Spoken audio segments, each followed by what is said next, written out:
राजधानी जयपुर में जैसे ही ये बड़ा घटनाक्रम सामने आया, यहाँ पर आप देख सकते हैं कि सुसाइड का मामला थाने के अंदर बाइक चोरी के बाद में जिस तरह का घटनाक्रम हुआ, यहाँ पर परिजनों से जो है एसएमएस अस्पताल की मोर्चरी पर पहुंचे हैं मुलाकात के लिए। कांग्रेस नेता प्रताप सिंह खाचरियावास संवाद कर रहे हैं, जानकारी ले रहे हैं पूरे घटनाक्रम की, क्या पूरा मामला हुआ और परिवार पूरे घटनाक्रम की जानकारी दे रहा है, किस तरह से क्या सारी चीज़ें हुई थी।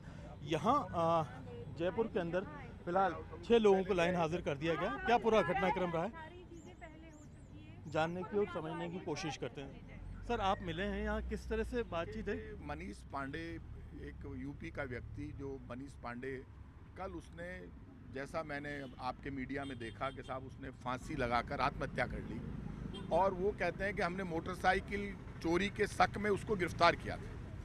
ये उनकी पत्नी है, ये कह रही है कि साहब मुझे गिरफ्तारी की सूचना नहीं दी। कानून ये है कि आप गिरफ्तारी की सूचना देते पत्नी को, उसके घर वालों को, और वो ये कह रहे हैं कमरे में उसने फांसी लगा ली। ये मामला बहुत गंभीर है। यदि पुलिस के डर से फांसी लगाई है तो भी गंभीर है, और यदि और कोई घटना हुई है उसके साथ पुलिस ने कोई बर्बरता की है तो वो भी गंभीर है। जांच का विषय है, मजिस्ट्रेट से जांच होनी चाहिए। गरीब परिवार है, आप मुझे ये बताइए, सबकी सब मदद कर सकते हैं। आपको पता है एक बार 4 मजदूरों ने आत्महत्या कर ली थी डूबकर, तब उनको हमने 25-25 लाख रुपये मुआवजा दिलाया। यूपी का व्यक्ति हो, बंगाल का व्यक्ति हो, जयपुर में आकर यदि अपनी पत्नी और बच्चों के साथ जी रहा है, मजदूरी कर रहा है, और उसको पुलिस थाने में यदि वो आत्महत्या कर लेता है या उसकी हत्या हो जाती है तो दोनों अपराध गंभीर है। और ऐसे में ये यदि पुलिस में और जनता में ये हालात हो गए कि दहशत के मारे यदि उसने आत्महत्या की तो मैं अभी थाने भी जाऊंगा। मामला गंभीर है, इस मामले में सच्चाई सामने आनी चाहिए। और इसको, ये बच्ची है उसकी छोटी सी, ये गरीब, ये उसकी माँ है, ये 2 बच्चे हैं, और सरकार की जिम्मेदारी है, ये सरकार का लैप्स है। बीजेपी की सरकार को तुरंत प्रभाव से इस परिवार की मदद करनी चाहिए, इतनी मदद करनी चाहिए कि ये बच्चे पल सके, ये इसकी पत्नी की मदद हो सके, क्योंकि ये गंभीर मामला है। मेरा ये मानना है कि ऐसे मामलों में सरकार को सामने आना चाहिए। मुख्यमंत्री खुद यहाँ से जयपुर से विधायक हैं, मैंने कई बार कहा मुख्यमंत्री जी आप जाइए थाने में, आपके पास होम डिपार्टमेंट है। यदि इस तरह से आत्महत्या या हत्या थानों में होने लगी तो लोगों का तो विश्वास टूट जाएगा। आप मुझे ये बताइए, तो कोई थाने में कब जाता है आदमी? जब जाता है जब उसको सुरक्षा चाहिए। यदि थाने में आत्महत्या हत्या होने लगे तो फिर तो इससे बड़ा अपराध या पाप कुछ नहीं हो सकता। मतलब कानून का राज समाप्त हो गया है राजस्थान में, इसलिए तुरंत प्रभाव से इनकी मदद करे। यदि इनकी गरीब परिवार की मदद नहीं करेगी सरकार तो सरकार तय कर ले। मैं वही आदमी हूँ जिसने जयपुर में जनता कर्फ्यू लगाए थे, टकराव होगा, और यदि कहीं पर भी तो ये सुन ले, मंत्री मुख्यमंत्री को जयपुर में दिक्कत आएगी।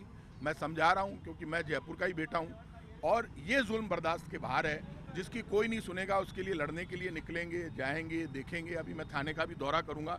यदि आत्महत्या है ठीक है, आपने पुलिस वालों के खिलाफ कार्रवाई भी की है एसपी ने, और तुरंत कार्रवाई की, मुझे ठीक लगा पुलिस का एक्शन, तुरंत एक्शन लिया।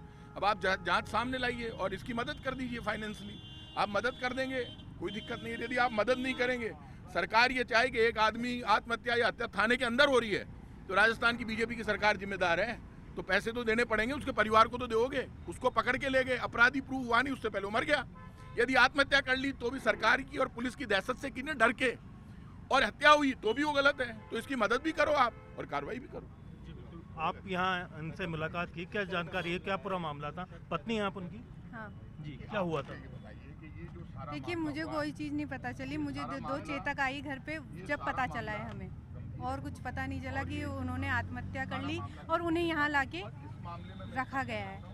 ये नहीं बताया है कि क्या हुआ है, मतलब जांच की गई है कि नहीं की गई है, क्या हुआ क्या नहीं, कोई चीज़ की जानकारी नहीं। सीधा हमें यहीं लाके दिखाया गया था, वो भी रात, बस इतना ही। क्या आरोप उनके ऊपर लगाए गए थे? क्या काम करते थे, क्या वो रहता था? वो ऐसे ही है ना, कभी मजदूरी कर लेते थे या किसी का ई रिक्शा वगैरह चला लेते थे, ऐसे ही खुला काम कर रहे थे।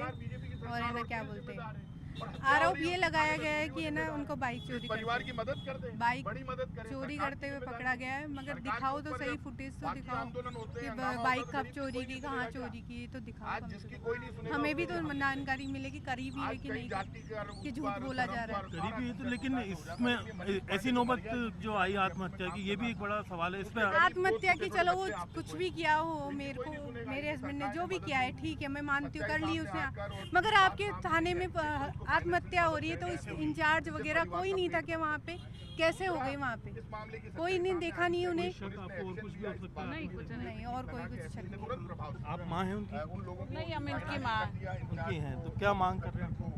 मैं तो मांग कर रही हूँ बच्चों के इसकी इंसाफ नौकरी, मिले इनको, हाँ, मुआवजा इनको इंसाफ मिले, मुआवजा मिले, इनको नौकरी मिले। आपको नौकरी, क्या नाम है आपका? खुशबू पांडे। खुशबू जी, आप देख सकते हैं कि ये उस परिवार से हैं, बच्चे हैं, मासूम बच्चे हैं दो, और बहुत एक तरह से हृदय विदारक घटना है, दिल को दहला देने वाली। एक आदमी थाने के अंदर सुसाइड करता है, उसके ऊपर जो आरोप लगाए गए हैं वो साबित भी नहीं हुए। पत्नी का कहना है कि आरोप साबित होने से पहले अगर ऐसी स्थिति होती है तो हम लोगों के लिए सबसे बड़ा सवाल ये है कि थाने में जिम्मेदार लोगों की मौजूदगी में ऐसा कैसे हो गया। फिलहाल कांग्रेस नेता प्रताप सिंह खाचरियावास यहाँ पहुंचे, सरकार को सीधा स्पष्ट चेता दिया है कि इस तरह का कोई भी घटनाक्रम अगर होता है और इस तरह की कोई बात होती है, सरकार को त्वरित इनकी मदद करनी चाहिए, अन्यथा सड़कों पर आंदोलन किया जाएगा। फिलहाल ये सदर थाने भी पहुंचेंगे, वहाँ पहुँच करके भी परिवार के लिए इंसाफ की मांग करें। कैमरा पर्सन मान सिंह के साथ में अरबाज अहमद, न्यूज़ 18 के लिए जयपुर से।